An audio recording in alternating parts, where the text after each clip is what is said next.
गुरुदेव के चरणों में शास्त्री परिवार का अनंत कोटि नमोस्तु। प्रश्न पे आता हूँ गुरुदेव कि खट्टा या मीठा अचार में कितना सारा एडजस्टमेंट होता है। आम का स्वभाव खट्टा होता है, शक्कर और गुड़ का स्वभाव मीठा होता है, मेथी का स्वभाव कड़वा होता है, मिर्च का स्वभाव तो हम सभी जानते ही हैं।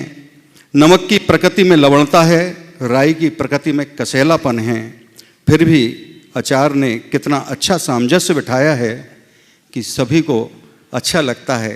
हे गुरुदेव, हम जॉइंट परिवार में नाना प्रकार के सबके अपने अलग अलग मन रहते हैं, लेकिन कैसा सामंजस्य बनाएं कि कम से कम अचार की मधुरता हम सब में ऐसी ही बनी रहे। अब आज जो आपने बात उपस्थित की अचार की, बहुत अच्छी बात की कि आम की खटाई और शक्कर की मिठास, उसमें नमक है, मिर्च है, राई है और मेथी है, सब मिलकर के मधुरता देते।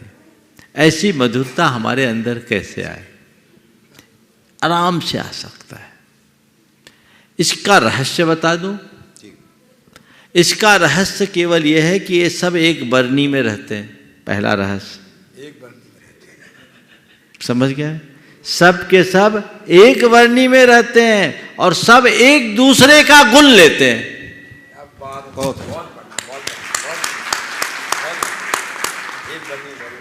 बस एक घर में रहो, एक झंडे के नीचे रहो, एक बरनी में रहो और एक दूसरे का गुण ग्रहण करने लगो, तुम्हारे यहां भी अचार की मिठास आएगी। और एक बात बोलूं, अचार खाए तो हमें बहुत साल हो गए लेकिन अचार जो खाए हैं उनको बोलता हूं, सब एक बरनी में रह करके मिक्सअप होते हैं, लेकिन उसके साथ भी सबका अलग अलग स्वाद का आभास भी होता है। आम की खटाई का, शक्कर की मिठाई का, मेथी के कड़वेपन का और मिर्च के तीखेपन का, नमक के नमकीनपन का भी आभास हो जाता है। होता है कि नहीं? होता है। तो यही है समष्टि में भी एकता बनाए रखना। अगर हम एक दूसरे के गुण को ग्रहण करने का भाव रखें, एक दूसरे के साथ रहने और साथ निभाने की वृत्ति अपनाएं, वे एक साथ रहते हैं और साथ निभाते हैं।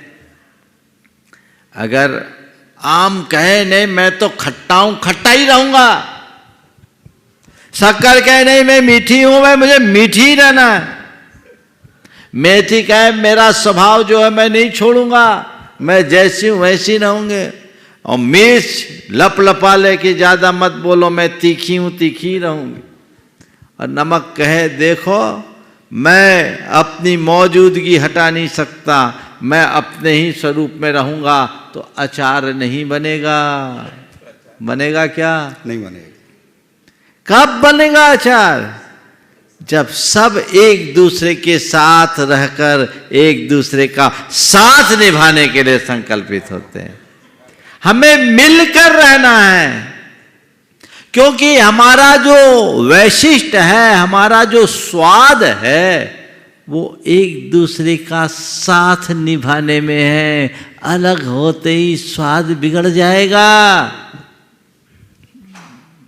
इसमें हमारी स्वतंत्रता भी है और हमारा सौंदर्य भी है, स्वाद भी है, शक्ति भी है, सब चीजें एक साथ है।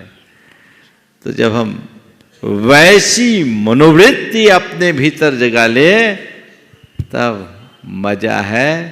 जब एक बरनी में ये आ जाते हैं ना, तो ये अपने आप को हटा करके अचार को ध्यान में रखते हैं।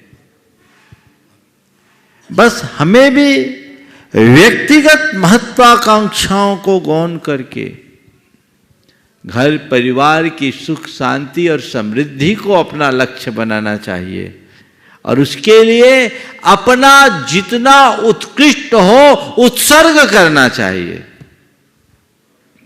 यदि हम ऐसा करने में तत्पर हो जाए तो हमारा बेड़ा पार।